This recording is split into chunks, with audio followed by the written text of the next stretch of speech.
Hello, everybody, and welcome back to Hot Takes League of Legends edition.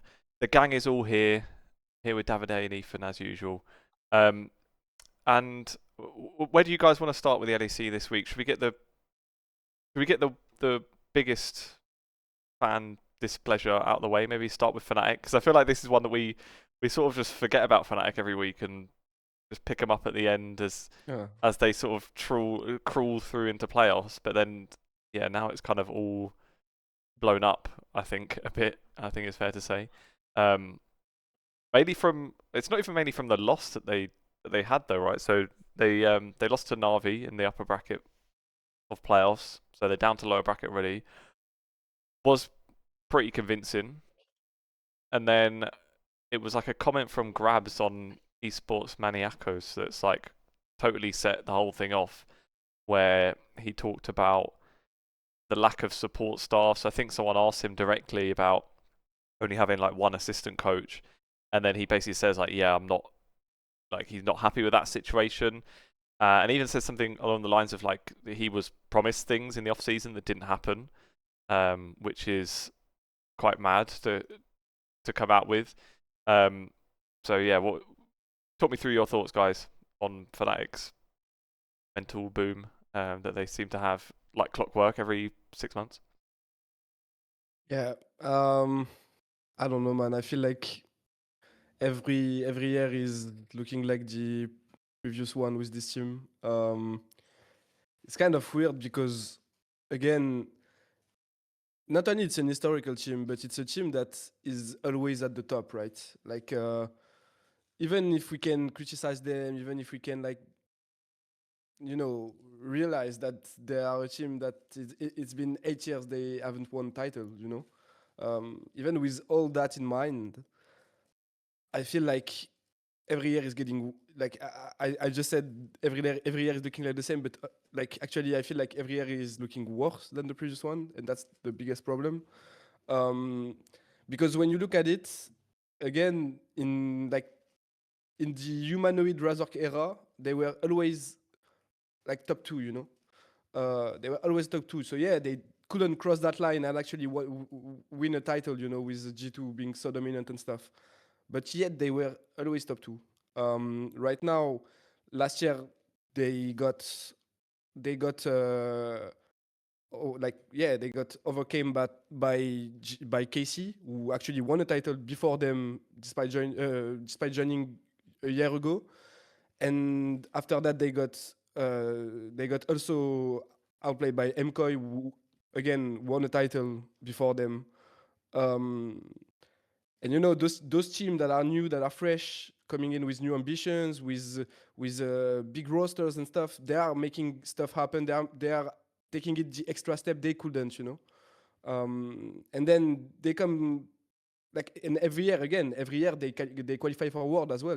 And last year again it was such a big success for them to actually qualify for Worlds in front of teams like KC and that stuff. Um, so yet they're always doing the minimum. They're always achieving that bare minimum that is making Worlds for such an org, but yet they don't win a title. And it doesn't really feel like they aim to win a title, especially this year. Like when you look at the roster they've put together, like it doesn't look like this roster is built to win a title. When you see KC, when you see MKOI, when you see G2, this roster doesn't look like it can do it, at least in the first split. And even with scaling, I don't see it, because honestly I feel like Razork and Upset has been a growing pain in this team already last year. They talk about it that it didn't work. Their synergy didn't work, that they didn't see the game the same way, and yet this year you run it back. And so when I discussed with GrabbZ about it, what he said is he kind of put his neck on the line by saying Razork and Upset were not playing that well last year um, because there were the only two voices in the team. And now I feel like we have new voices that are coming in that want to bring their own ideas and stuff, and that should help them actually get on the same page, which clearly didn't work, as I said, because I feel like even last year when things were not going that well, the early game were always something they could rely to actually win some games. You know, now this year, even the early game is kind of scuffed in Fnatic, and it's actually like their main weakness, I would say. Um, and yeah, and you just look at it and you see that Vladi is just not playing up to his winter standards last year. Honestly, like he's getting walked on by every mid laner in the league, which is not normal for such a talent. So yeah, we knew his laning phase was always an issue even last year, but this year it's even worse. Honestly, like I don't see the Vladi I saw in summer or in spring last year. Uh, I see a new Vladi that is even worse in early game than before. And yeah, actually, like Upset and Razork are not getting on the same page. Razork is kind of AFK in early game, uh, which has never been his playstyle, right? He's always been an aggressive jungler and stuff, so even that is kind of weird. And yeah, you know, we talked about it already, but even when they won games in regular season, they split.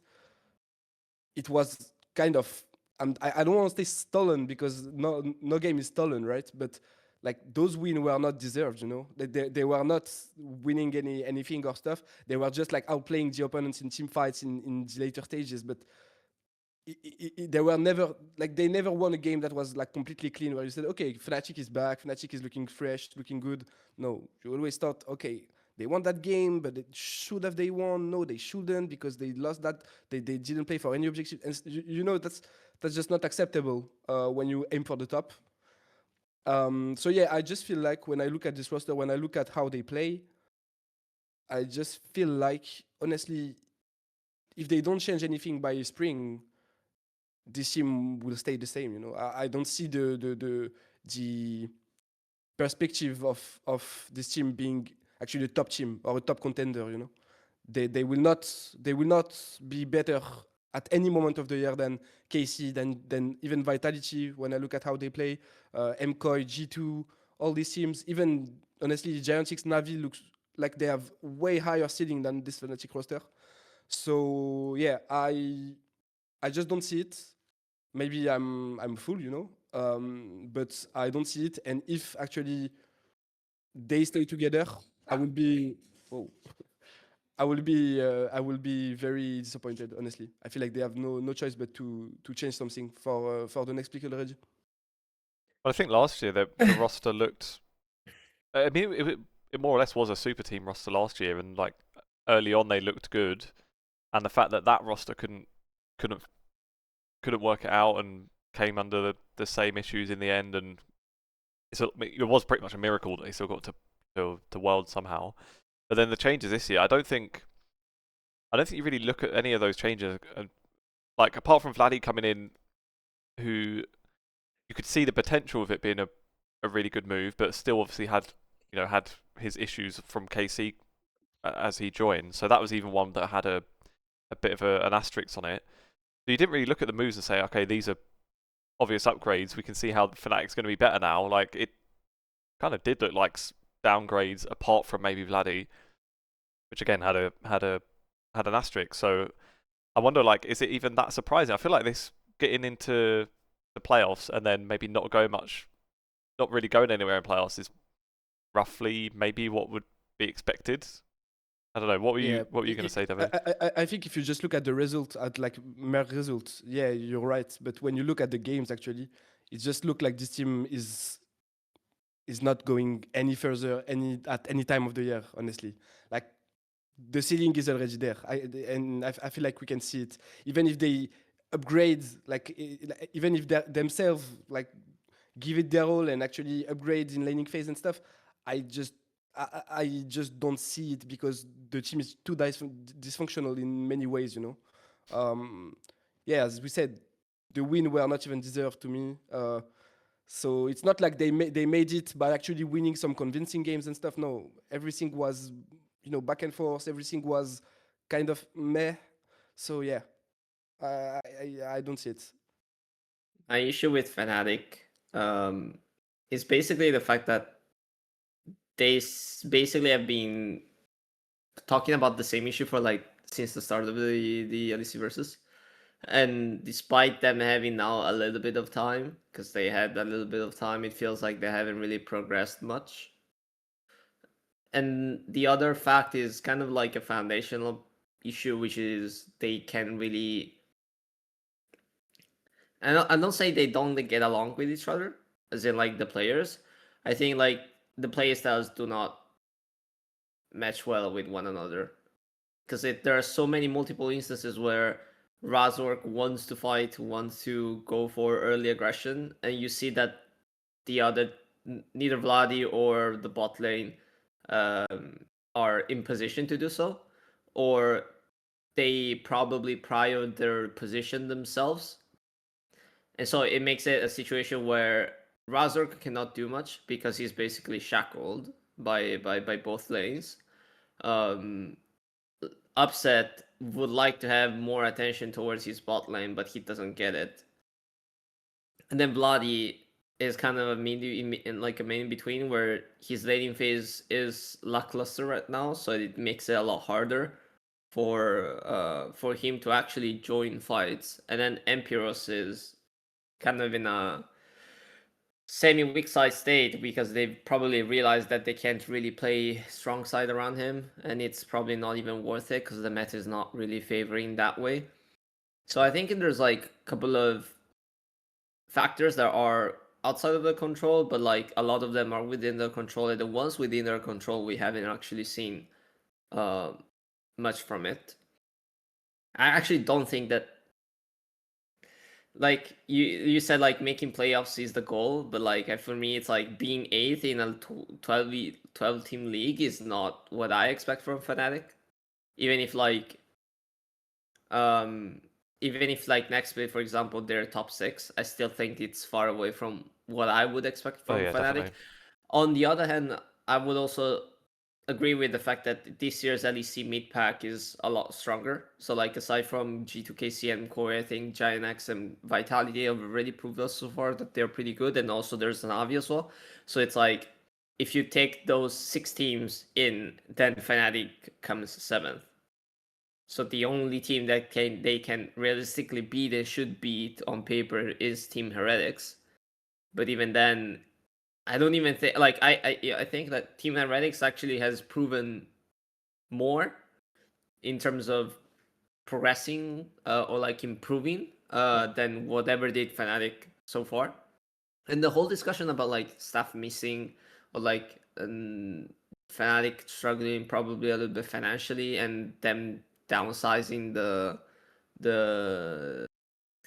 coaching stuff or whatever can make some sense. But I think it's more like, while there's definitely an issue around that, especially compared to other top teams, I think it's mainly like a thing between the players' playstyles not meshing well and the meta kind of disfavoring, like enlarging like some of Fnatic's weaknesses mainly. So if there's like a major meta shift, which we don't know because Riot right now, obviously it's like it depends on the game. There could be a situation where I would see them a little bit higher, but yeah, like overall, it's like you should expect Fnatic to be like the 4th team in the league minimum, compared to like standards set in the previous years. And I feel like this year we're probably the furthest away we've ever been, ever since like Caps days, I think. Yeah. I was just checking where we put them in our power rankings before as well. We weren't even far off. We had them 6th. The only team of that mid pack that we didn't have ahead of them was Navi, who I think were kind of better than everyone. Well, I put the higher. Yeah. I think. Yeah, you did. Yes. You had them 6th, Fnatic 7th.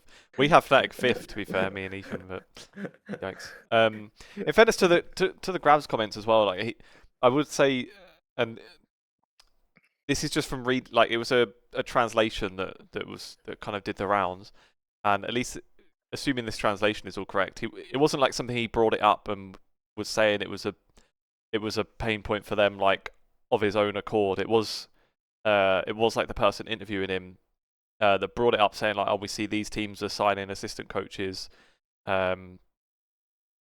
what happened with you guys basically.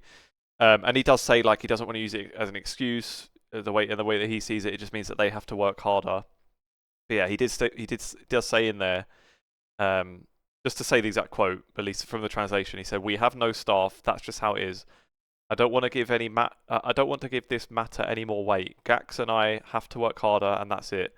That's what I'm saying. Commenting more on the subject wouldn't leave me in a good spot with Fnatic. I mean, put it in the video if you want. I don't care. That's how it is. It wasn't my intention to start the season with only 2 assistants and one being a psychologist. It wasn't what I was promised, but here we are." But then says, "I don't want to use it as an excuse." So I mean, that's it's like the classic. I don't use it as an excuse, but I do a bit. Yeah, but it's almost like the classic like a football manager thing where they, in the press conference they start having some digs at the board to try and put a bit of pressure on them, which we don't usually see. Yeah, that's one thing I remember as well. Like last year, I'm sure GrabbZ was doing like his own like press conference. They called them press conferences. Basically, he was doing a live stream like Q&A after every match to try and be like transparent, and even when things weren't going great, he was transparent actually. Yeah, he was very transparent. Yeah, I noticed that those don't seem to be happening this year. At least I've not seen them popping up. That could be the lack of time that he's got for the staff thing, or I wouldn't be too surprised if Fnatic told him to pack that in because he maybe. I mean, that's just how he is. Though, to be fair, like you guys probably would notice, like when you interview him, he will. You know that he's going to be honest and like give good answers to stuff because he just doesn't hide anything, and like almost to a fault at some point, like would dig out his own team. But it's actually a blessing for journalists. Yeah, to be honest, definitely. If I was on Fnatic in any capacity, if I was his boss or if I was one of his players, I'm not sure I'd always appreciate it much. I guess there can be positives to this sort of thing, like the pressure's on from that now. Maybe that does give the ownership a bit of a kick up the arse, and in the off season they get some extra help in. And we're saying it like they're out of playoffs already. They're still in, so they could turn it around. To me, they're already out, especially because now they face Vitality. I don't see any world where they beat them in BO3. Honestly, watching how both team plays, I just don't see it. I feel like also Fnatic is like lacking confidence a lot, while Vitality is the complete opposite, especially because even though they lost 2-0 against MKOI, we're going to talk about it as well, I feel like, but there's all that Chronobreak situation and stuff that, I don't think their confidence is broken or anything, it's still there. They played very well even in regular season. They were even like better placed than MKOI, So yeah, I just feel like we're gonna see a good Vitality. I honestly think it's the only team that can bother the top 3 right now. And while Fnatic, I think, is the worst team we have in playoff right now. So yeah, I just don't see it. And I wanted guys to have your opinion on the meta right now, actually, because Davide said the meta is not good for them, which I agree, because I feel like now the meta is very centered around laning phase, and it's been a while we didn't have such a meta, and actually me, I'm quite happy with it. So I wanted to know what's your opinion on that. I think it's actually fine. Like I thought, being a jungle player, I thought we were going to see like jungle become shit. Like honestly, it's never shit. But no, okay, fair. But like, shit. I still, I in terms of pro play, I actually haven't like played solo queue that much, so I'm not sure how that changes in solo queue. But I feel like still the same. We're still seeing quite a lot of variety in the jungle. Actually, more variety than expected. So, because like we were having so many flex picks, even like Vitality flex, Mundo and Jace in their series against what was it again? MKOI. We have Rilesh playing a lot of top laners and stuff. Yeah, like Rilesh is playing like so much stuff. Other players are also playing many different things. I don't mind it. I still think like top is a little bit rough, as in I expected it to be a little bit more carry oriented, but like it feels like so far it's still very weak side-ish because dragon stacking is so important. So I kind of wish that would change. Yeah. That's the only thing, because like that's also one of the things that Riot was saying that they wanted to, enforce this season.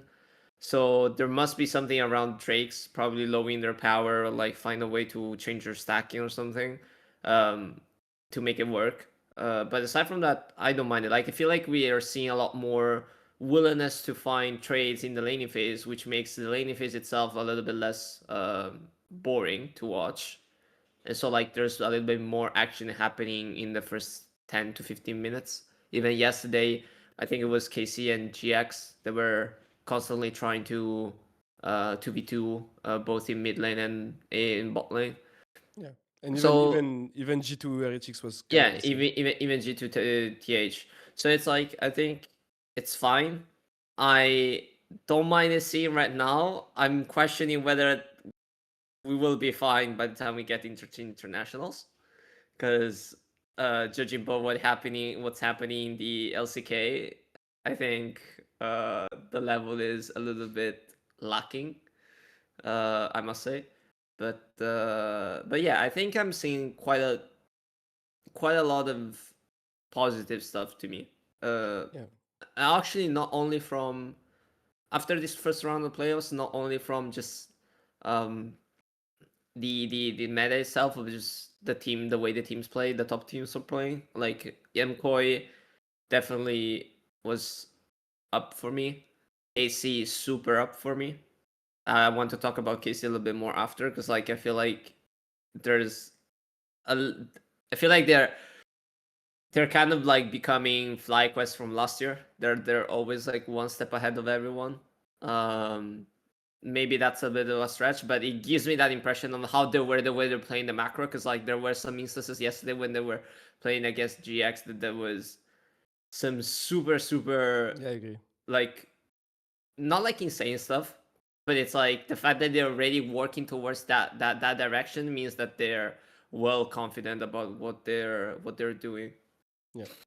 Yeah, I agree. I still need to see one more week to have a clear opinion, Yeah, because I don't fair. think JX is such a big opponent. And also because now we're entering BO3. I feel like JX might have a mental block against KC at this point. Also because I don't know if you heard that, but like June, like there was like during the regular season where they were playing against KC. I think one of the LEC talents came to the bot lane and asked them, yeah, what do you think of KC's bot lane and stuff? And you see June saying like, I think they are the best bot lane in the league. And, that just show like, yeah, if you think you're facing the best bot lane in the league and you're not, then maybe you can have a mental block. And I feel like bot lane got completely smashed yesterday, honestly. Um, but yeah, talking about like the meta itself, I feel like I'm happy because we get to see more. Like lane is way like obviously way more important, right? We don't have lane swap anymore, and so I feel like the changes they made on top lane that were supposed to help top laners being more of carries and stuff. I feel like because they're not lane swaps anymore, bot lane has become again the focal point of every team. Bot lane is the most important kind of like if you lose bot lane, basically you have an 80% chance of losing the game. Um, which is kind of expected because it has always been like this in pro play, right? Like in the modern League of Legends at least. But yeah, I wonder how they can make it so top lane is becoming again, an important role that you can play around to actually win some games. Because right now we are not on it at all. And yeah, I just feel like the role quest and stuff, it can help them, but as long as bot lane is so important, so decisive, so the fact that Drake are so important, way more than GrabbZ or Herald even. All that stuff is making me wonder, even if in BO5 we'll have a single game that will be top lane centric. I don't feel so. Right now, I don't think so. Even watching LCK playing BO5s, I don't feel like we're never gonna have a top lane that's important as it was maybe in 2018 with IG and stuff. So yeah, I don't see it, and yeah, just wondering how they will make it so top lane is becoming relevant again. But yeah, we're not at it at all. And the fact that lane swaps are dead is even more pointing towards that direction. That yeah, top lane can't even really impact the early game, you know. And what's funny with Fnatic, for example, is that they used to be a very good bot lane team last year with Mickey. And right now, something we didn't talk about, but I feel like the duo lane in Fnatic is kind of scuffed, honestly. Like I feel like there's an issue with that bot lane.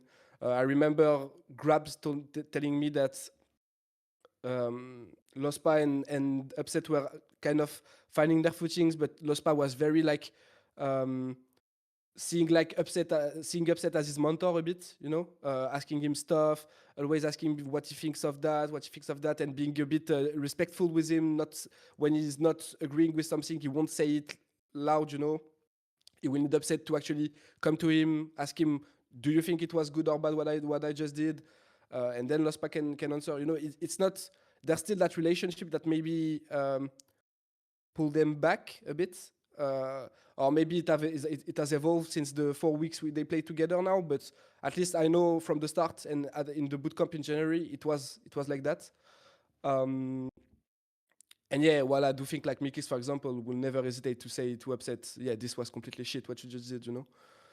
So maybe they need to overcome that respect barrier, maybe that Lospa has for Upset, as well as I feel like Lospa is not willing to play aggressive bot lanes, and we are leaning more and more towards this, especially in BO3s. I don't know what you guys think, but I feel like the winning, like every team draft to win bot lane, while Fnatic doesn't.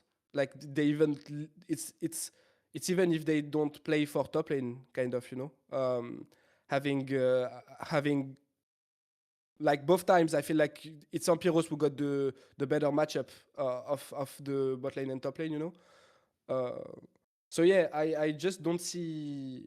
I just feel like Fnatic is not finding the solutions to actually win lane on bot, and yet you have Razork that is pathing towards bot every game, because again, bot lane is the focal point of the game right now, and if you lose bot lane, you lose the game basically. And trying to play skirmishes, 3v3s and stuff, even though his bot lane is losing on paper. So yeah, it's just weird, you know, how they played. It feels like they didn't find their way to win games, and that's what bothered me the most, honestly. Imagine if they had Jun instead of Lospa. That had gone through. Maybe it'd be looking different. Maybe it would have changed a lot, actually. Yeah. Yeah, I agree. Shall we talk about the Chronobreak that happened on the first day? Oh, Ooh. It's an awkward one, isn't it? So Yeah. where do we start? I guess I think the issue is mainly like My take is that the Chronobreak is fair. I think that the circumstances around the Chronobreak were not ideal. So there must be like a different situation and like I think a further down ruling that will eventually you know, give a little bit of clear guidelines on how a Chronobreak should work and how much a Chronobreak can be brought back. Because my issue with that was the fact that the play was played out because that's how it works. It was Chronobreak back, but the fact that was Merwin already had more info than he should have in the first instance. Yeah. Like even like by replaying the entire thing, like Merwin instantly ulted out, gave him HP back on Zachen and made him live, then that allowed Jojo to come and save him and kill Corki. So my issue with that corner break is just mainly the fact that MKOI got away with probably the best outcome they could ever ask. Yeah, Literally they got killed like him and walked up and got a free Baron as well. Yeah, exactly. It's like it's I don't know. I think it's not like on the teams, you know. I feel like MKOI calling out the bug is fair Yeah, they have because to do it. Really, they have to do it. It's like it's protocol. It's just that I don't even mean it my in the sense it's protocol, but like if my team just lost a fight and there was a bug, you just as competitors you should take advantage of that anyway. Even if like the bug probably barely changed anything of like the final outcome of what happened, but regardless, you take the chance to, if you can chronobreak it, you chronobreak it and fix your mistake. Like you have to do what's best for you in the game. Yeah, I guess it's like from an MKOI's perspective, it's like it's whatever, it's fine. But like Vitality has probably got the L in this situation. It's just that for me, it's like I wonder what would be like the alternative solution as to then replaying the entire thing back is my question mark. Like I would like to hear like thoughts from the LEC compliance team or like competitive integrity team as to like what could be, you know, major developments from these kind of situations. It's like we don't really get that much. Like we don't get groundbreaking bugs or game breaking bugs or like stuff that can change the entire outcome of a series. And then obviously you can talk about the fact that I think MKOI played really well after that. Like the way they were trying to like hold and then get the lead, they slowly got the lead, and then the back and forth between Vitality was super good. But the fact that they were actually able to just get a major like swing off of display is kind of not ideal. You could say that like if we compare it to like traditional sports, that happens all the time, you know. But like I don't really think it should be compared to that in this case. Yeah, it's one thing it reminds me of in discussions with football and certain rules, because the thing is like obviously rules do change even in traditional sports that are 100+ years old. And one thing I remember is in football, it always comes up. I feel like particularly around like the handball rules, which do change like all the time because no one can ever agree. But things like when they make it more strict and they make it that if it just hits your arm anywhere, no matter what your intentions were, it is a foul and you get a load of penalties. And one thing that comes up is like talking about the spirit of the law, like the spirit of that rule, in the sense of, do we have this rule that now is being enforced just for the sake of it being enforced, and when we're enforcing it, is it actually like being a benefit to the game? And where I feel like it kind of connects with this one, it's like, okay, fair enough, there was a bug during the play that the bug happened. There was like a consequential fight, and MKOI were on the losing end of it. So clearly they can and probably did feel that if the bug didn't happen, it would have played out differently. Probably wouldn't have played out much differently, but you could think, maybe at least Jojo doesn't die. Super steps up because Jojo's getting caught and he dies, and maybe Super doesn't die as well. But in the spirit of this rule of being able to do it back, like clearly it's a big detriment to the Vitality, because at that point, like you said, Davide, they've got the information that Vitality are setting up a play there.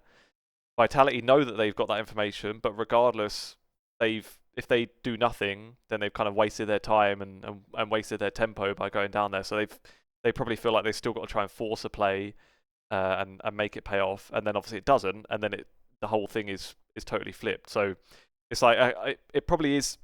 I don't know the exact rules on it. Like I guess it's just that if we do see that there was a bug, and there was, there was an argument that impacted the play immediately after that, then the team is allowed to run it back. I guess the one thing maybe that could be changed there, assuming that's how it works, is like being able to, and it may be how it is already, to be honest, but like someone to be able to sort of make a wider decision of like, okay, this bug did happen. This team did end up on the losing end of this sequence, but is it in the spirit of the game to run it back and do it again? Like, is it actually the fairest outcome overall? Because you can obviously you have. Yeah. I guess the rule is there to try and be Agree. fair to someone that's had a bug, but if the other team gets fucked by it, yeah, That's like what I- ref should be there for, actually. yeah, like there has to be someone that can Actually, sort of make that decision that right, if there was a bug, but probably it's best. And the awkward thing is like just being in that situation as well. Like there's not really a great solution because MKOI probably would feel aggrieved if they couldn't have the chrono break. Also, the chrono break, I think I remember them saying this years ago, like when they first brought it in. But like it's not like you can't go back to any exact moment. I think it's like in that's every the main issue to me. every few seconds there's like a snapshot or so. So Mm. they like ideally they probably go back to like the moment Jojo Pyun is about to ult. Yeah, When like that's my Mervin's already thing. caught, Like but I'm guessing they probably just couldn't. Like they probably had to go a few seconds before. I kind of wish they just like they either do it like you said, so like the moment Jojo already has TP down, or like in a dead state, or like no one is fighting anyone, because like from the replay, it looked like they literally brought it back. Like they brought it back to the moment Corki was already fighting, or like was about to fight Mirwin. It's literally like a 1 second thing, and that's basically already like in fight mode for me. So like from Karzi's perspective, you're going in because you obviously think that you're going to kill him because you have the damage. Like Karzi was super fed, but then it's like one of those like I would have probably wanted. I'd rather prefer like them taking it back another 5 seconds, so that like the kind of the whole thing nullifies, and you don't have none of these issues, because MKOI gets away with not getting another like another death. Vitality can kind of like prevent that from happening had they wanted to. So I think that's kind of like the thing I was saying about the protocol. Like there must be like more details on how everything should be run down depending on what the scenario would be like, or actually having at least I would rather actually have like a referee come out. You can, like how now they do in football after the like VAR. So you just like go out and explain like as to why we're playing it back. I think at least that gives a little bit of transparency from the right broadcast team. Yeah, And if they like they do in NBA with the challenges and stuff. if they actually have some issues, they can actually explain to it, like explain a little bit more into details, and now we're not left wondering as to what happened. Like even during the broadcast, we were like, okay, so now they chronobreaked everything, they shouldn't fight, and then you realize, wait, Karzi is dead, what happened? And then you go back and watch the replay, and you're like, what the fuck? How is that supposed to? Like why does that play out that way? Like there's like you gotta be kind of crazy to think that was like the least likely thing to happen. It actually worked out in their favor. And then it was so fun to me because like although Amne was saying on the broadcast like just during the break about like, oh, like you wish you can change, like you can cool down and like get away with it, and they actually got away with it, and they got away with the entire game. It was like so funny to me. It was But actually, also, I feel like when there's such big pauses and stuff about like a bug and stuff, I feel like they should, break it down. I don't know what you guys think, but the fact that uh, the broadcast has to, talk about other stuff, talk about the game in general, and can't like go back on the bug, like especially, is just weird to me. We just know there has been a bug in the play. We don't know what bug it's been. The broadcast is not giving any information because probably they are not receiving any. So I wish we could have, in those 30 minutes break, we should have more information. We should have at least a replay about the play and actually trying to break down what happened and stuff. And we don't. So yeah, I don't know why. Maybe because broadcasting the plays can give information to the team. I don't know. I Honestly, I guess don't it's know, but probably I feel like part of it is probably like if Riot Games broadcast at the end of the day, they probably don't want to. They probably don't want to analyze too deeply the bug in their own game. yeah, Probably doesn't look great. maybe that's true. Yeah, 'Cause that's obviously But another yeah, no- part of the issue. Like the time it's taken for a new the new engine league to come out.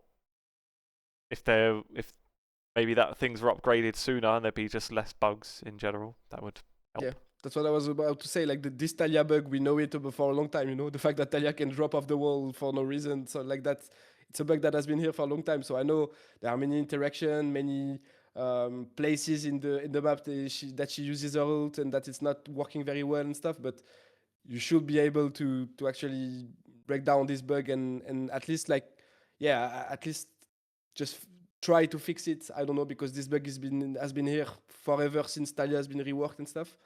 So yeah, I just hope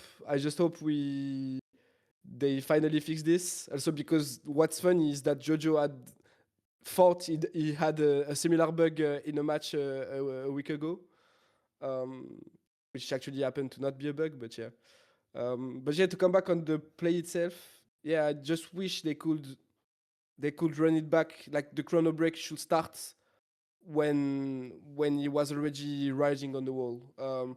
Maybe it's not possible, but if it's a possibility, then it's absolutely what should happen. Because what happened in the end to me was that Mirwin made a mistake in the game itself. It got Chronobreak because he should have ulted before, you know. It got Chronobreaked, then we arrived to the state where, you know, the play is not possible anymore because Mirwin is aware that she needs to ult instantly. And Karzi is making a mistake because actually it's Karzi's fault as well to dash in while Mirwin is completely out of reach, and that Jojo is he knows as well that Jojo is coming, right? So yeah. In the end, it's still like, even though the chrono break was absolutely like weird and it shouldn't happen, in the end, when we came back from the chrono break, it was also a mistake from Karzi, actually, which I couldn't understand, you know, because you know the play should happen. You want to force it, you want to make it happen because it had happened a few minutes before, right? But when you know the stakes are different and stuff, you should be aware that you know it's dangerous to make that play and that the team will react differently than what they did in the first instance, you know. I did see that like, well, there was general criticism of Vitality. People said that they were like mental boomed off it and stuff, and No. yeah, I saw, I think Sheep had some comments from Pad who was like, no, it didn't really affect them and whatever and whatever. I think it would be. I would be.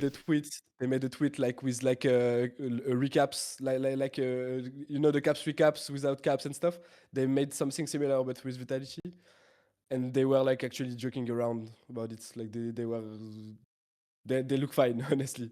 It's a team. I don't think like it's a team that mental gets affected that much. You know, they're kind of taking lightly. You know, everything, the competitive size and stuff. Like, even though I'm sure they're competitors and they want to win and stuff, I still feel like, you know, they are having fun when they play. That's the team that to me is looking like they have the most fun when they play. And yeah, it looks like even in the team environment and stuff, everything is fine. So yeah, like Humanoid and Kazi, I bet they're having fun when they're not playing as well on a Friday, Saturday night after the games. But yeah, I think it would be totally fair if they were like really pissed off as well. Like, I think it was what's the guy, Neo, like Vitality's owner, tweeted that like he was pissed off. And he had the reaction I think I would have if I was invested in Vitality's well-being. But I think he even said like they want to do like file a complaint with the LEC about it, which I think they did. I think that's fair. Like they definitely came out worse, and I think you're right that there just should be even like a statement or of some sort that just explains the decision. Like, you say you had a bug at this moment, we couldn't roll back to this exact point. I mean, even VAR has reviews. Like, they review the VAR reviews, and they say, okay, this it'd actually be cool to kind of see like the communication. I'm not sure if you guys have it, like usually behind the scenes, after like a few days after the match, they kind of post a conversation between like the referees in the back and the referee on the field. Yeah. I think that would be like kind of an extra thing cool to do, and actually adds the transparency bit, because I think there's also, I'm not sure if you guys have seen it, I'm sorry to like break you lead, but like there was like some guy complaining about like the LEC mid-match interviews. I'm not Yeah. sure, and Yeah, I saw like that. I people, saw that about yeah, Laure interview with Alvaro. Yeah, but yeah, and like I think I don't get it.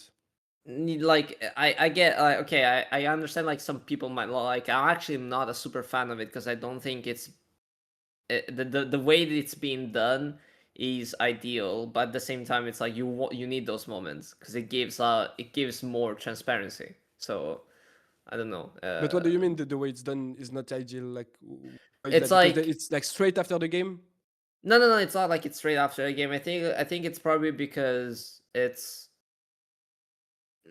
like I wish I actually wanted to be a little bit longer because I feel like it's like a 1 minute thingy, like 30 minutes, 30 seconds thingy, super fast. I'd rather give them like a little bit of extra time to just like have the player talk about it a bit more. I'm But not sure. then it could be it could not it could be um it could be not well seen because I do feel like if you do that, you're actually breaking the momentum of the player that is already thinking of the other game and stuff. If you take him for too much, for too long, then I feel like you can just break his kind of mindset and yeah, momentum around the series. I mean, like I'm not saying like you want to have 10-minute interviews. It's just like I feel like the 1 minute break in between hasn't given me that much added value so far. So Okay. I'm wondering like how do we raise that added value?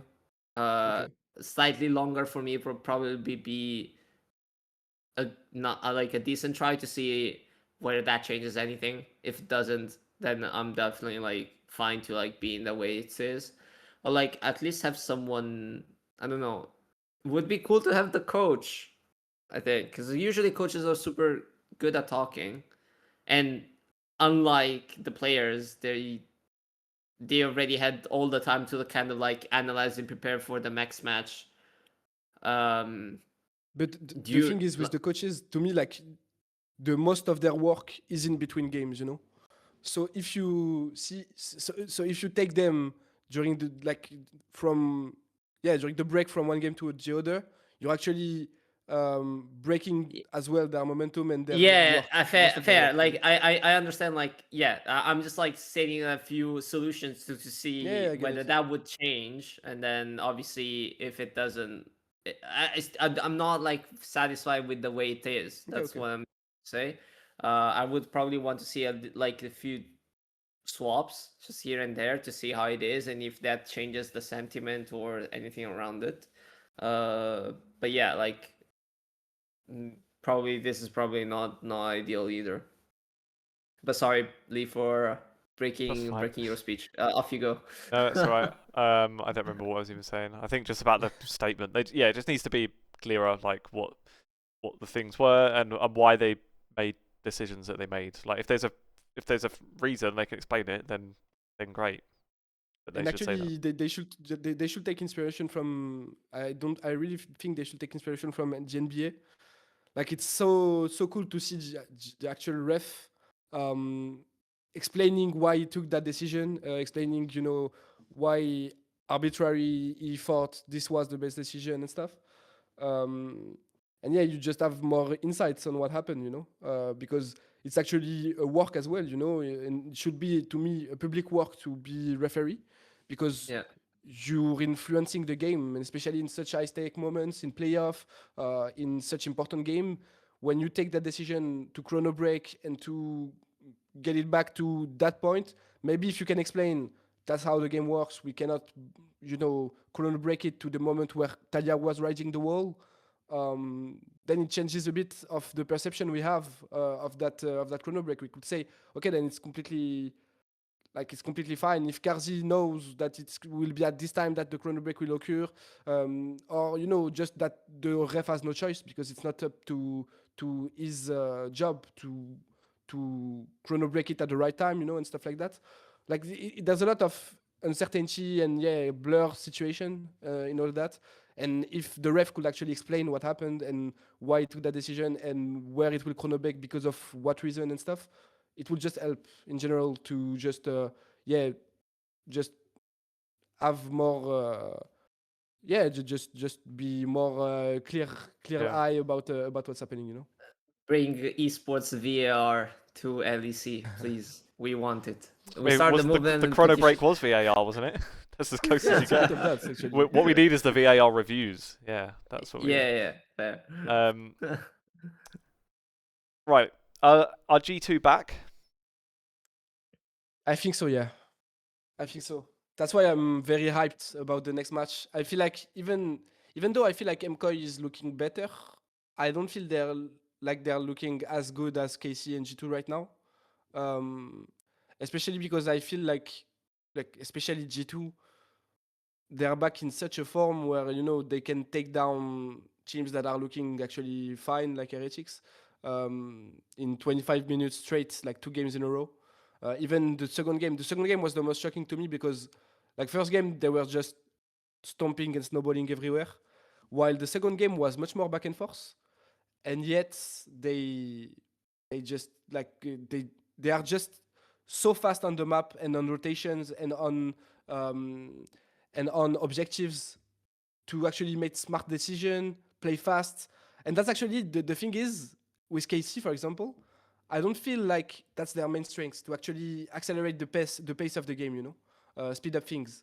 Like I feel like they are very good at taking a lead, snowballing it, but like slowly and very very well as well, but slowly, just more slowly and taking it, not trying to make any mistake. While I feel like G2 are very decisive, they will maybe they will give window to the enemy team to actually uh, revert the game or actually find an advantage or anything.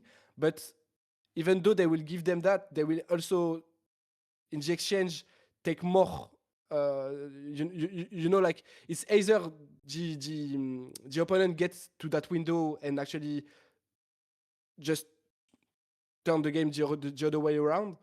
But if they don't, they will just take G2 will take a 10k gold lead, and they might actually get Nashor and end the game straight away. It's just that they're so fast when it comes to snowball, and that's that reminds me a lot of G2 in summer last year.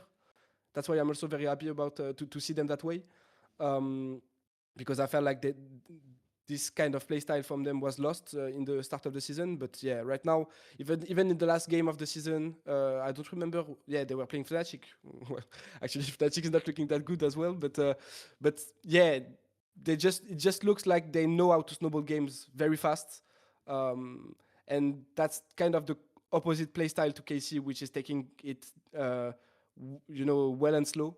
So I'm kind of hyped to see how it will play out. But yeah, we still have two very good mid laners. I feel like in laning wise, and we also have two very good bot laners, like laning wise as well.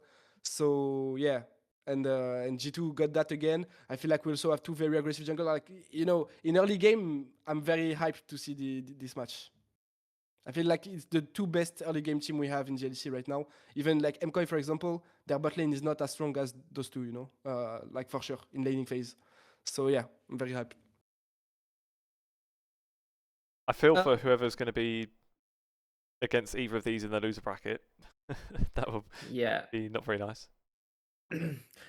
I think that's like the one thing that I'm gonna like it. Your camera's frozen for us. Okay. I don't know why. I don't know what happened.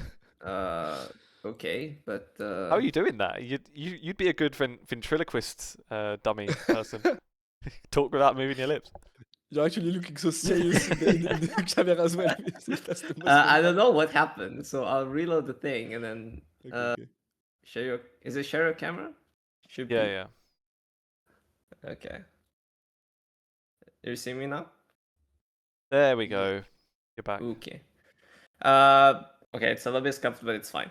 The one thing for me, it's like it's so weird that they like G2 got so much better in such a short amount of time between. Just like they just needed like a longer week break to kind of figure themselves out. And it's something that Hansama was also saying last week when I was talking to him. I think 2 weeks ago, regarding the fact that they had to just figure out how to play around the new season changes with how the tempo and macro works. So I'm glad that they already have already worked towards that direction and seeing similar. I think Casey was probably the first team to already be there, and I think I agree with Ethan with the fact that KC looks a little bit more composed. But I actually don't mind it right now because you kind of want consistency. Like I actually want KC to, I don't know, like in terms of the team, just be sure to like get to first stand first. Like make sure you get to first stand, and then eventually once you get to internationals, try to like limit test whatever you want. Then rather limit testing it in this specific moment of the player front, because it's like if you mess up, you're super compromised. Like I think having to play from the lower bracket is super much tougher, like so much tougher. Yeah, I wish they weren't. I wish they were taking it seriously in their last game of regular season as well. See, you're not Ratones fan. That's what I thought. Loud. Oh my god. But yeah, like I think after, it's so weird that after BO1s we're back to talking about G2KC and MKOI being the top 3 teams. But it looks like it, I think it's probably those 3 plus Navi for me. I'm not sure whether your sentiment is Well, similar. that's actually the all the upper bracket teams right now. So yeah. Yeah. But it's like, To me, it's I think again Vitality has, I would say, even more chances than Navi. To me, I feel like if there is a Okay. Vitality Navi in lower brackets, I feel like Vitality has the upper end, especially because they have the experience edge. To me, I'm on the Navi. I'm on the Navi boat. Okay. I'm on the Navi on the Navi side of things. But yeah, I still think like Vitality is even quite close. I think it's like Navi is like in a tier between Vitality and G2 MKOI and KC. The one thing for me is like MKOI, I think it's, I don't know I don't know the way they, how to put it. It's like they still making a lot of mistakes, but they seem to play with more composure. It's like if it's something that they used to struggle with in the past, which was we play super aggro into snowballing the game into winning whatever.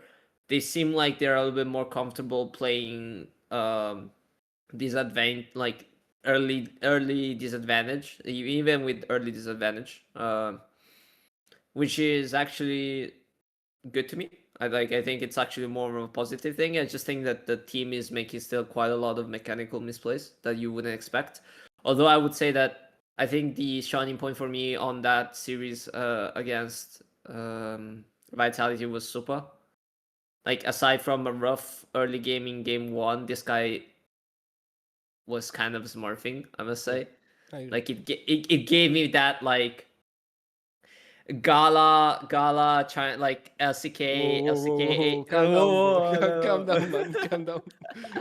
But No, I actually, actually see what you mean. like Actually get what you I'm mean. not sure whether we will see that in the future. Like I still have questions about whether that will eventually transition to something else. But I was surprised. Like I didn't expect it because I think like Super didn't have like such super good regular season. Yeah. So seeing that at least someone is stepping up makes it a little bit more convincing for me. I think it was fine, but yeah, it was not like the like, to me it was not up there, with like Calist and, for example, Sam Dinoa and stuff. Like to me it was like a slight tier below, in regular season. I don't know. Like I feel like there were like a couple of misplays from Super during the regular season that dropped me down because I was expecting him to be like closer to Calist, and I feel like the regular season performance wasn't as convincing. I think Calist is. I don't know who's your top ADC would be like. I think it would be like between Samdi and Calist right now. To me it's Calist, honestly. Like I I had doubts. bro, No, you but have honestly, the French bias, man. Okay. If you want to know, actually, we made the tier list with the French podcast I'm doing as well.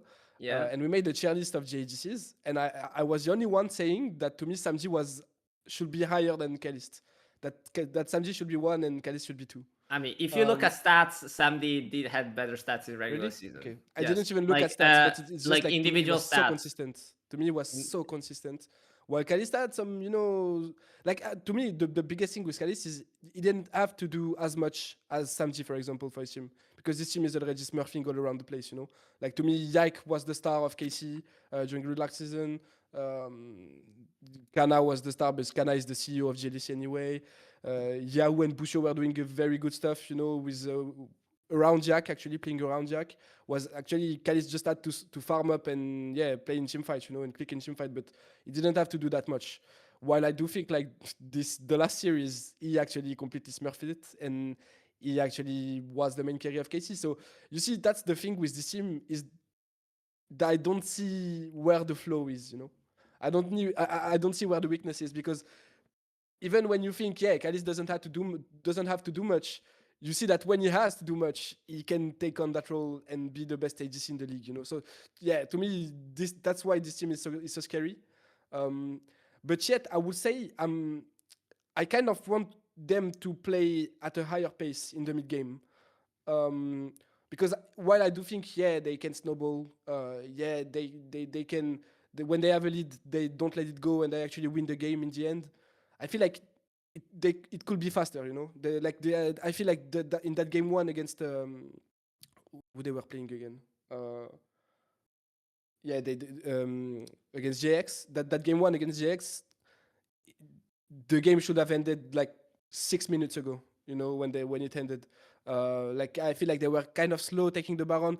Maybe JX was just playing very properly, you know, and we're not making that many mistakes to actually help them get that Baron. But for example, I feel like G2 in the state there actually, games like that where they have such a lead, it's ending in like 5 minutes before, you know. So I feel like they need to take on this extra step to actually like just when you can snowball a lead, just do it. Don't wait an extra 2 minutes. Don't wait that maybe they do this mistake and we can go. No, provoke them to actually make that mistake, you know. That's what I would expect from this team now on. Now that they've shown that they are probably the most consistent team in the league, try to take it the extra step, you know. But right now it's a bit late to actually do that. Maybe in spring. I feel like right now you just want to take it slow and steady and just win the games, right? But that's the limit I could see. You know, if there has to be one limit, that's the limit I could see. That they don't play as fast tempo as, for example, MKOI and G2 when they have a lead. But yet they have more leads than G2 and MKOI when you look at it like consistently in regular season. But actually, and also about MKOI and G2, the big difference to me is that MKOI, like I feel like MKOI is much more of a team fighting team than G2. And that's actually something I'm very happy for them, because I felt like last year in summer, it was kind of their biggest flaw, even at Worlds and all that. You could see that they were not playing that well in team fights compared to the Asian teams and stuff. And right now, I feel like they're looking very, very strong in team fights, even if they are even if they are a bit behind, they can make that difference in team fight, which is very good for them, you know. That's the main thing they needed to work on to me. Well, I think like G2 doesn't even need that, because they just play so fast tempo. Like Skumond is always on the enemy camp whenever he can, you know. Having his support behind him, having caps behind him, and that's just how you want this team to play.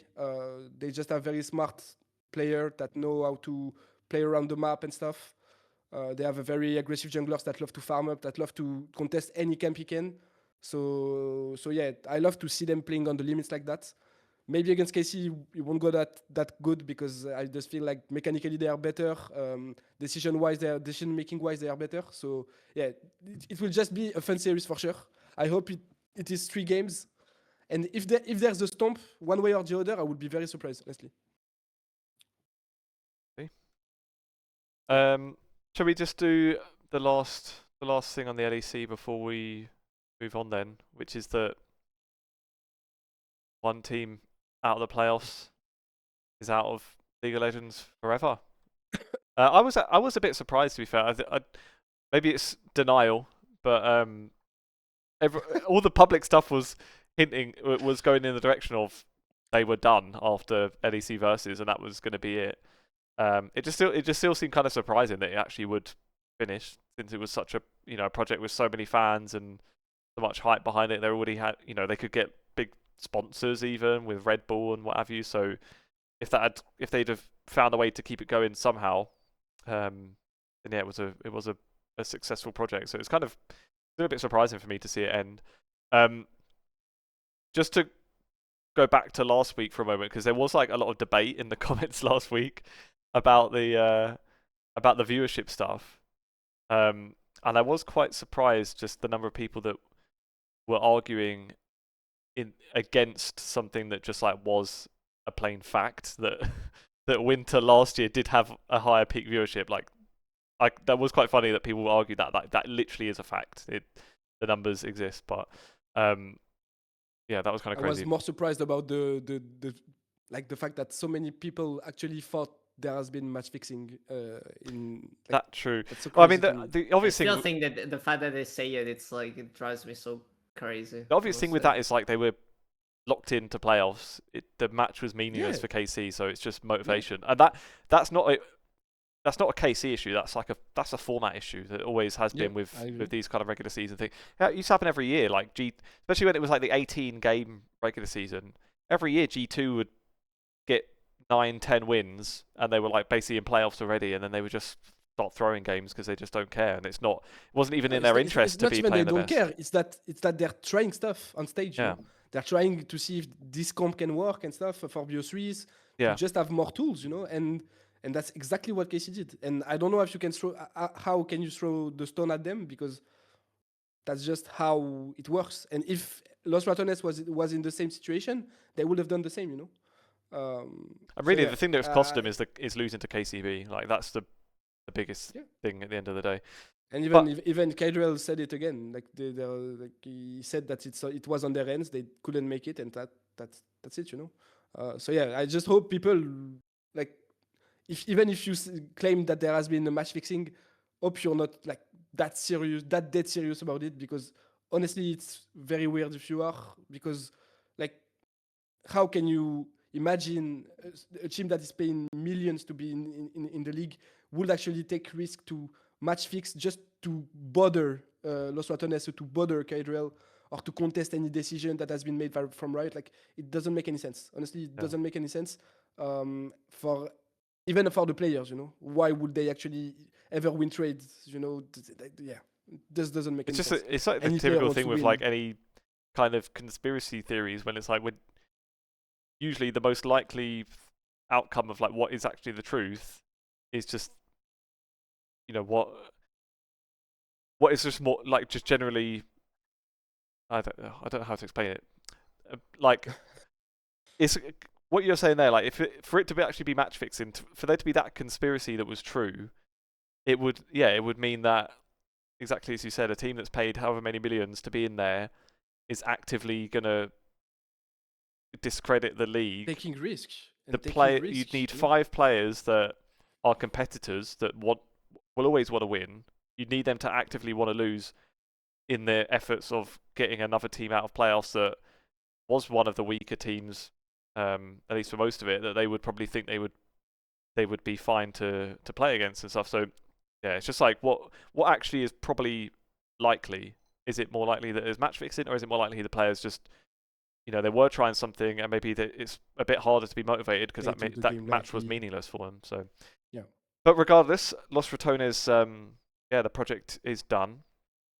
And props to them. Obviously, it was a massive success, and it was like, for all the issues of how they got in, and the problems with how it could devalue the franchises and all that. Obviously, that's nothing to do with them specifically, and like their project was really cool, and like the narratives that it gave to LEC Versus was wicked. Like, this was definitely a more interesting tournament than LEC Winter, and yeah, fair play to them. And it is a bit of a shame that it's just going to end. But yeah, we'll see what. I just hope it's a like, even though it says he says it's definitely the end and stuff. I just hope it's temporary. Yeah, temporary, temporarily, because I would imagine that he has so much to win to actually run it back for next year or for any time where when he can, because maybe right now we cannot run it back because maybe there's not that much. Maybe Nowhere he for him doesn't to have the go that's time, obvious, or yeah. Yeah, maybe he got all the juice that he could out of it. Maybe because now he should have to go back to NLC, and it wouldn't make sense for anyone to actually watch NLC while you just watched a full split of Los Ratones in GLC. And yeah, there's a lot of stuff, that to me can explain why he's getting done with Los Ratones right now. Also because I feel like, imagine put yourself in Cadrell's shoes, having to co-cast every major LEC, like every major League of Legends region, as well as being a kind of a coach for the team and a drafter for your team, as well as streaming the screams and stuff. Like there's too much, there's too much of it that, it just, I don't feel like it's a normal um, style of life for any human being to be so busy actually.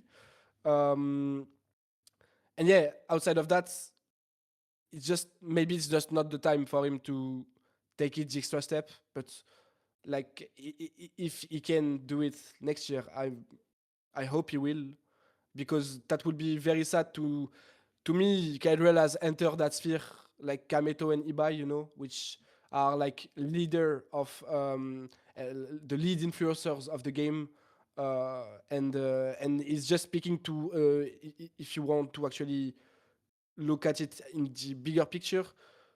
Ibai talk to the Spanish native speakers,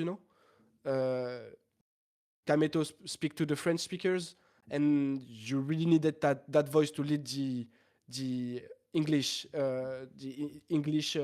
speakers, especially because that's mainly the biggest one, right? If you look at it, everyone speak English. Like I know a lot of French people who are looking at Cadre streams. I imagine a lot of people from the eastern regions, not the eastern, no, not the eastern regions, but the Eastern Europe regions will look at Cadre stream as well. And yeah, I just feel like he just picked to many, and probably to way more than Ibai and Kameto as well. So I just hope that he's not done with it, because I think he has something huge to build with that brand, with his brand, with him being in kind of in charge of a project like that. Um, and yeah, if he just stick to co-casting and doesn't do more with how Los Ratones got elevated in such a short amount of time, I think it would be kind of sad, honestly. We would like League of Legends and European esports will lose a lot out of that. So yeah, I just hope he will come back with a project, with something, with anything, but he will like be a part of something like that, the CEO maybe, or anything where he can co-cast the game, and it won't take him as much time as being the drafter, or being in all the coaching preparation and stuff that the team is making. Just being the co-caster of this team and being the CEO, maybe, to be really involved in that. I just hope it will happen eventually, because if it doesn't, then yeah, League Esports will take a hit in the West. Yeah. He did say, I think, didn't he, in like the announcement of their termination, he said like maybe they'd come back for show matches or stuff. Like I can imagine like a Red Bull, like Again, the it wouldn't be League enough of to its me, own and stuff. It wouldn't be enough. Well, obviously Yeah, people would want I- more, but like I I could still see him coming back for that sort of thing. Because yeah, the I want issue to see is this team competing for the top of GLC in the end. Having some very good prospects in the team, playing at international. You want to have that narrative. You want to have that storyline in the space right now. To me, the issue they have now is like obviously we could talk endlessly about how it's basically impossible to put them in the league without them just buying a slot. Like it's not really possible to get them in. They've in accepting that it pisses all the teams off, Riot have managed to do it just for winter and as a way of sort of billing it as a different tournament. Like it's not really LEC, it's sort of LEC, it's this invitational, whatever. And they can get around it. But even if you think like next year they want to let's bring it back again. If they're not playing in the ERLs, they've not even got the excuse of saying, oh, the best performing ERL team throughout the year can come. If they want them back next year now, they just have to openly say it like LR got invited because they did. And maybe also we bring the best ERL team or the summer EMEA Masters winner or whatever. But yeah, it is a bit of a shame for it to just end like that. That's why it was surprising because there was so much momentum behind it and stuff. I guess Don't go worry, out with a GLC bang. will buy everyone's slot again. Or even if they could buy, the LEC could buy a slot, maybe. That's like the only other alternative I could see. I think they will buy all the franchises slots that they have right now. They can't do that. It'd be so expensive though. Yeah, but I think they will, honestly. I think they eventually will. I don't know when. I don't know if it will be next year or the year after. The only way I can see it happening is direction. like the LEC is the only way I can see it happening is how it happened in LCS, where it's just the league. If somehow the league gets so shit and there's so little interest that the slots are worth fuck all, and the teams would be willing to accept a massive loss, like 6 million or so they bought the ones for the LCS, I think. If that's possible, then sure. But like right now, I don't think the teams would accept anywhere near even what they paid for it. Like I'm sure the slots are still worth more than most teams bought in. And if they have no choice, then to accept. Because Riot have all the cards in their hand to actually. Yeah, but there's got to be if you've bought a league slot for 12 million euros off Riot, there's got to be. I'd hope you have some decent contract that says that they can't just rip it up and give you your money back at any moment. I'm not sure, honestly. I'm not sure. It's their rules, In Mate Shift, everything it's their rules. They play on their own rules, like whatever the clubs are thinking, Yep. And the mention of the NLC, Los Ratones' former home. I'm not sure if anyone's really that fussed about it, but I used to cover the NLC as an amateur.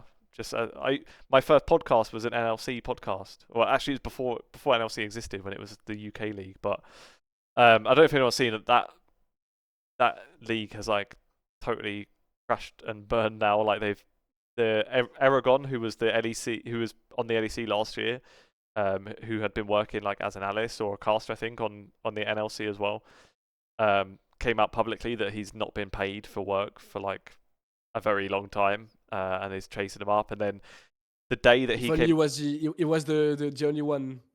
yeah. So it's come out that there's like a lot of shit like that, people not getting paid or late payments. But also like the day he came out with that, suddenly the two casters, Hitbrain and Troubling, obviously Troubling, people know from the LEC. Hitbrain is a guy who's just been in the UK, like who's commented on the UK league forever, basically. Both of those just got suddenly fired over Discord messages the day that Aragon came out with his payment issues. So there's all sorts of madness going on there. Also, their broadcast is just like not like, I think it's just a mismanagement thing. Like Los Ratones boost the viewership massively, and then suddenly it looks like the kind of management thought they were hot shit, and like somehow it was their success, and then they've like got rid of all the production team and got rid of a lot of the talent, and then brought their own guys in, and it's just been a big mess, and they're not paying people, which is like the worst thing you could possibly do. So yeah, bit mad. Can't blame Los Ratones for not wanting to be in that league anymore. Regardless of the fact that obviously they're too big for the league anyway, but still, bit of a shame. Let's hit off on the last couple of things. Caps potentially the next Hall of Legends inductee. Davide, maybe you explain, because I hadn't really seen this stuff, but how is that? Apparently it's been like sort of leaked that it's probably him. Yeah, it's like there's usually one guy, one leaker called Big Bad Bear. He usually does game related leaks, but apparently a couple of days ago he pushed out a video where he basically unveiled that the, how do you call it, expected HoL of Legends third inductee should be GrabbZ.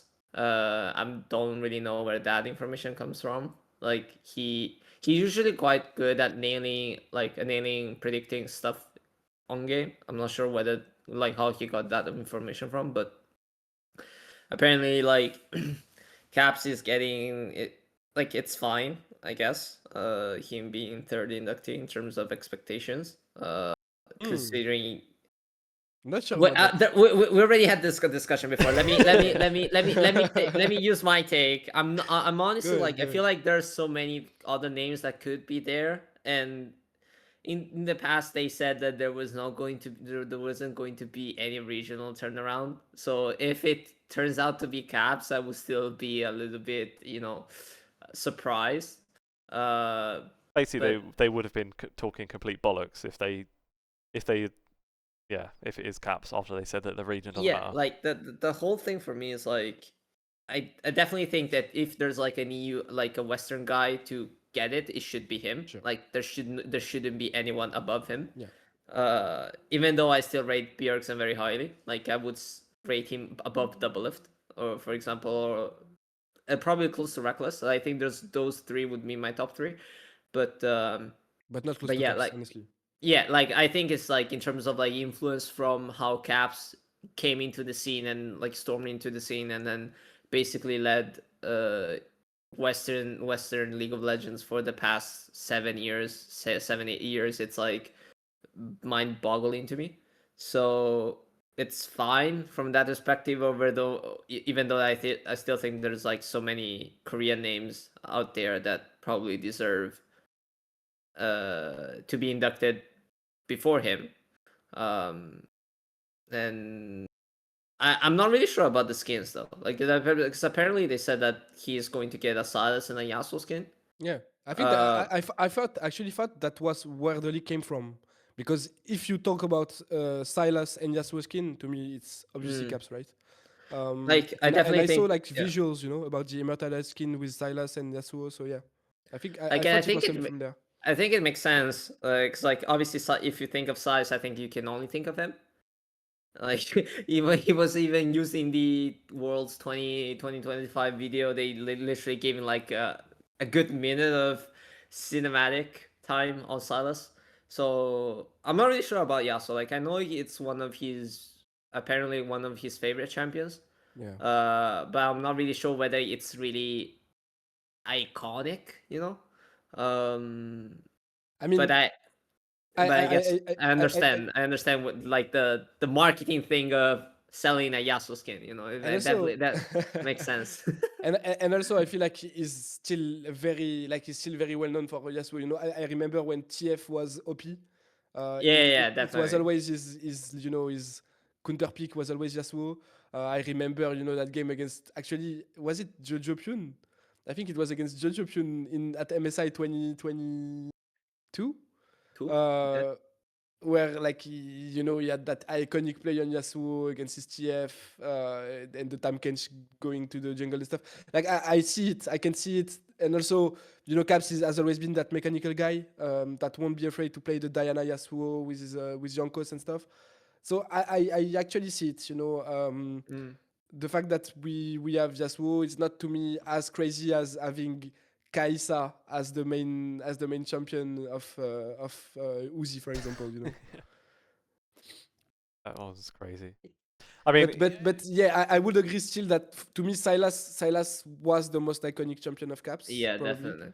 Yeah, definitely. But if you look at the recent years again, it wasn't Silas. It wasn't. There wasn't even really a champion. Maybe Oriana, But do you really want to have an Oriana skin for GrabbZ for the HoL of Legends? I don't. Would you say LeBlanc? I was thinking about LeBlanc. I would agree with LeBlanc as well, but again, LeBlanc was the HoL of Legends skin of Faker, no? Or it was Ari and LeBlanc, right? Yeah. Like definitely, it's like there's I'm like trying to look at like going but over. I would agree. LeBlanc is so one what, of the iconic champions. Ethan, you saying that marketing decisions have to come into how we recognize our best players? How I cynical By the are way, you? I'm just looking at like the Game of Legends website on his most played champions throughout his career in pro play, and it's Oriana 57 games, LeBlanc 54 games, Syndra 52 games, I would and say also Syndra as well. Yeah. also Azir with 52. Yeah. And the craziest thing to me is that Caps has positive win rate on so many champions. Like I'm seeing like some crazy numbers right here. But that's the things Like with How Caps. many That's the Yasuo thing with Caps as games? well. It's that is always that guy, challenging the meta, with those Zac mid. I remember him playing those Shyvana and stuff like that. He's always challenging the meta and finding the spicy picks. I also feel like Caps, to me, in the recent years, has been like so crazy playing the side lane as well. Um, Like, for example, to me, he's a very insane Yone player, a very insane Azir player, especially because of that, because he plays the side so well with those champs. So yeah, I feel like there are many champions with Caps because he's more of that, And even when you look at Faker, for example, like, would you say Ari was really his like iconic champion? I would say like he has so many, right? It's just that when you look at Faker, for example, it's simple. It's more simple in a marketing way because you already have 5 skins for Worlds, so you don't want to put those champions in the skins for his Hall of Legends, right? yeah. So you just find the champion that isn't, So yeah, but for Cash, for example, I would say there are so many that having Yasuo Sylas to me is fine. I wouldn't say wow, that's a scandal. No, I'd I say wouldn't say it's fun. Yeah, yeah, definitely.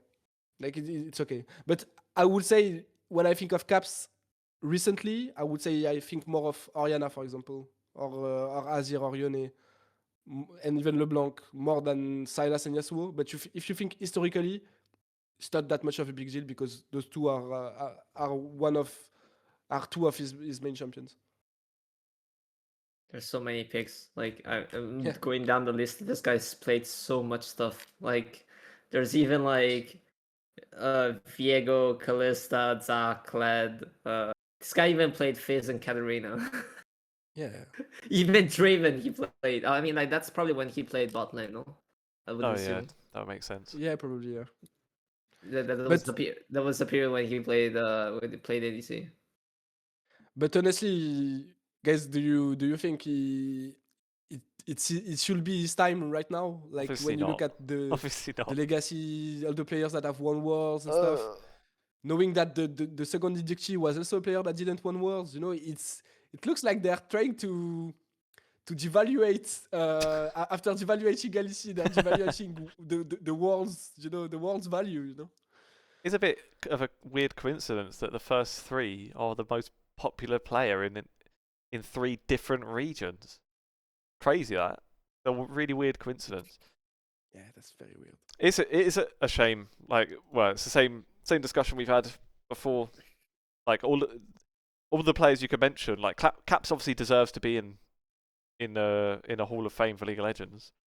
Does he I wouldn't say deserve? it's a shame though. Honestly, I wouldn't No, say it's it's a I shame. think it's a shame. No, I think it's a shame how they handling the whole thing. I don't think it's a shame that he's in there. Bloody hell, he deserves to be in there. He doesn't deserve to be the third inductee. I don't think. Yeah, I And don't yeah, think so. like But I don't think so as well. But I could see him potentially be fairly the fifth, for example, or the sixth. yeah, So to me, having him being third is not that much of a shame. It's like Who it who shouldn't would be you him, but it's not fourth? that bad. Who would Go you ahead, have third Davide. and fourth? Like probably Deshai will be somewhere there. yeah, Bengi will be somewhere there. Yeah, maybe okay. a Pro- ruler or Maybe deft or Beryl. something. Beryl, if you look at You wouldn't international put success, Carrier? I would say he's too young. I would say he's too young, but I would he would I be up there. genuinely Been around a would while like now. because I for me it would actually make more sense like rather than regional rotation. I would actually think it would be kind of fair to do like you choose role rotation. So it would be like before you start going down the players, you put down like the best top, the best.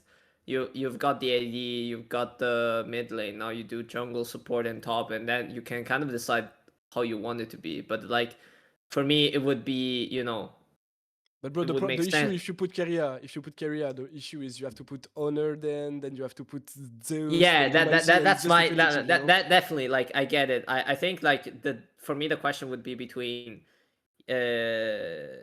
probably between Carry and Beryl for support. For top lane, definitely the Shy. For jungle, I'm not sure. I think Bengi would probably be a good choice, but I think even Honor someone should deserve it, honestly. Yeah. like the owner should be there, and I think probably even Ambition would be there for me, just Yeah. because of the fact that this guy was kind of like the um pioneer in early League of Legends, even before, well before League Faker came Well, into that's the the league. problem with it having to be a bloody marketing exercise, because then like there'd be people like bloody Diamond Proc should probably be in there for changing Peanuts jungle should be early in on. there. Canyon should Peanuts be in there. Odd one, Canyon like should be in there as well. Yeah. loads of old ones like that that are just never like they're not going to do the big song and dance for those players. Some of those they would, like Peanut and that they probably could do it, but there are so many players that deserve to be there that it's not worth their time to do such a big event for. So could they please just add people in and not do it such a grand thing for some of them? Like, even if it's like 5 a year, 1 in each position per year would even be nice. And that's not a huge amount. Maybe one of them is a big, massive skin for whichever's your huge popular one, and then the rest could have maybe a more basic skin, so they can still get a cut of it. So they still benefit, Yeah, I but think it doesn't would have to be be fine such a to have massive thing. like a Hall of Legends like 2026 team inductee with one ambassador or something like that. I think that would be fine. The one thing for me that it's kind of like it's how do you say, not like tilting for me, but it's that's make me question, like, I want to see the votes. Like, they keep on saying that it's like a panel of experts and people inside the league. I just want to, like, it would be cool to at least know who's voting who, and then like maybe within that, like, 50 people who are voting, there's like 30 of them did Caps and then 20 of them did Bengi, and then Caps ended up being like by a slight margin, but we don't know because, and it feels like everyone went for Caps.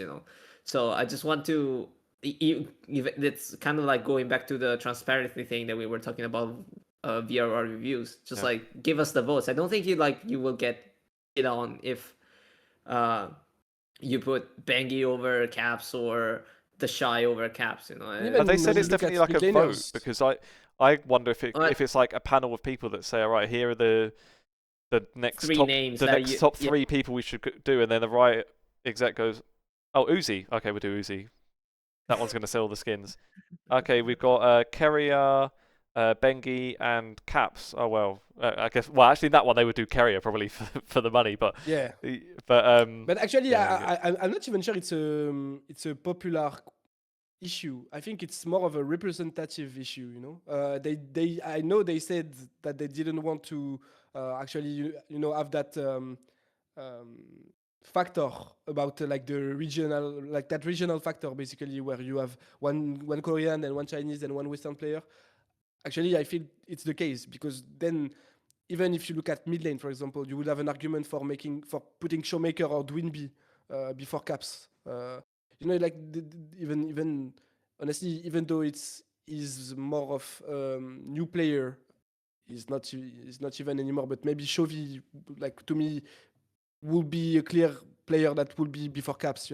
Like, there are so many that, to me, it's just a question of representing the West.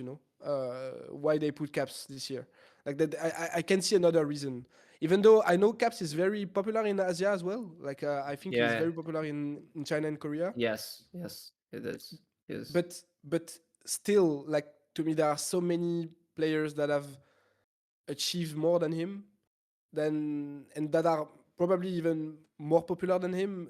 Like, if you look at the bigger picture, that it's kind of weird for me to see him go so fast. But at the same time, maybe when you think about the marketing side, maybe because they knew if they put Caps, they would put a Sylas and a Yasuo skin. You could say, guys, I think I have the biggest plan. Man, I hate it so much. It's But so outside of it, sad that like if it's not the reason, it's kind of weird, right? it's so sad. You can't really have a discussion about it and a debate about it without having to think talk about what marketing side. what are they marketing side, yeah. what kind of angles are they thinking though for selling the skins, and it's such a shame. It's just I just hope that we missed, get like a nice skin, you know. just a missed opportunity, I think, to actually celebrate actually- the people that all deserve to be there. Actually, it's kind of free. For me, if you put like caps on Yasuo, you just put the perfect samurai, you know, like you just do something like that, and it's actually kind of G2 fact, Samurai with the mask would be super cool, I think. Something like that. Yeah. Maybe we had one other thing on the list, which was I think Yeah. Fearx against T1. Your guys' bets on Diable are paying off. Man, Early that guy is adopters. cracked. I genuinely think he's like top Who? ADC. Ooh? Yeah, I didn't hear what you said. Diable. Sorry. Diable. Oh yeah, you're right. Yeah. Like this guy is beyond. It's kind of like getting beyond my expectations. And even like Kellen, I think just like the That's the Diable craziest part to Kellen, me. like Diable Kellen bot lane, genuinely like looks like the best bot lane in the LCK, and that I'm not sure if that's a hot take or whatever, but it's like based on what I've seen so far, Yeah, I would It's- agree actually. it's even beyond pace carrier. It's even beyond ruler Duro. Well, To they me right now. In completely terms of smashed Space Carrier, so, in, so there's no in debate terms anymore. in terms of like the level of impact that they've had so far onto any of BFX games, I'm not sure whether that will keep up. I'm actually interested to see it. Like I think this match between Gen.G and BFX will be super interesting to see, because even if BFX loses, if Gen.G doesn't stomp BFX, we'll know that BFX is technically ready to be like a top contender for LCK Cup, and that could potentially mean that we get to see them at first stand. That would be, obviously, if it's for viewership reasons, it wouldn't be great if the team that gets knocked out is T1, but like I wouldn't mind seeing like someone like Diable, like Diable and Kellen on the international stage, and also just the fact that it's good to see like a little bit of variance. I think in on the global matches, like you get to see new teams, you get to see an underdog team, or like someone who like a team like BFX who try to build up a new project and kind of work their way towards higher peaks, and definitely Man. one of the teams to root for this LCK Cup for me. Now that you talk about it, want to see so much that matchup on like from Diable against Kalist. I really want to see it. Even now, because I feel like Kaylin is insane. You're going to She get was insane. disappointed, man. You're going to get disappointed because Think so? Diable will shit on Kalist. That's That's how I will be flamed by the entire KC community. No, like I don't think it's like No, it but- will definitely be interesting to watch. I don't think it will be close though. Like Okay. I think that Diable is very cracked. I think right now we're underestimating the Kalist Busio ceiling, honestly. Yeah, no, actually, I think like I think it's actually comes down more to Busio and Kelly than Diable and Kalist themselves. That's what I'm trying to say. Okay. It's like I definitely see a world where Busio like takes it up so close that it becomes a super enjoyable laning phase matchup. But like it's more on the support rather than the ADC, I think. Even right now, like I think even if we're talking about like Diable being pretty so hard, I think that the match against T1, Kellen was clearly the one that was I agree. making things work. And so the question would be, okay, yeah, we know that the Diable is super mechanically good, but can he actually like 1v9 everything? I don't think that's the case. Like even Raptor was doing super well. Raptor was doing super well into Owner, and was just MVP. like what? It was it was Pog, you know. Yeah. Kind of weird actually. It was Pog because to me bot lane was better, but yeah, it was very good. Yet he was very good. And it's the year of Vikla, right? We talked about it already. I don't know, man. I've seen some weird stuff from Vikla. In after we praised them last month, I feel like I agree, I'm not yeah. so sure it's the year of Vikla. It was the month of Vikla for sure. In January, I'm not sure if it's the year of Vikla. Yeah, kind of agree. But yet, you know, even when he's doing weird stuff, he's still, you know, there has always been this gap between the top mid laners and the good mid laners, which is like, you know, they will be, you don't know why, but they will be 2k gold behind in the mid game. While Vikla wasn't, you know, against Faker. And I feel like it's something, you know, it's still something that is a good sign for a mid laner that want to reach this caliber and that actually had a very good month, you know. But yeah, to go back on that debate about Kalis Busio and Diable Kellin, I would say I think it will be closer than what you think.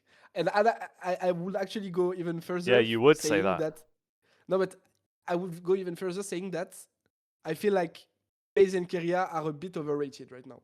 And that's why people have such a high perception of the fact that Kaylin and Diable smash them. It's because I would say they are a bit overrated. And I think against a bot lane like Ruler and Duro, for example, it will not be that stompy, you know. It will be much closer. And yeah, I just think like Keria and Pace right now have not like to me, even in regular season, it was more on the side of Doran of being very, very good than Pace and Keria being, you know, very dominant in lane or very consistent and stuff. I would say, yeah, I was much more convinced about Doran's performances in the regular season than Pace and Keria. Yeah, now I'm gonna get flamed by the T1 fans, but just to say that I think they have a very high ceiling, obviously, but right now we haven't shown it at all. Like we are not close to see their ceiling. So why do you hate Pays and Carrier? Just Yeah, joking. I think obviously also just to make sure everyone get correctly what I meant. Those two are very, very good individually. They are probably even they can aim to be the best in their position, and they could be the best bot lane in the world. Right now, they are not at all. That's what I'm saying. Fair. Shall we wrap it there then? Have you guys was there any other stuff? That was all I had on my list. Anything interesting? No, I mean like the LPL, LCP are on break due to Lunar New Year. So happy New Year if there's any Asian or like Chinese listeners, including myself. Yeah, I was going to say we've got. I know one person I can say. Happy New Year, but Davide. yeah, like thank you, appreciate it.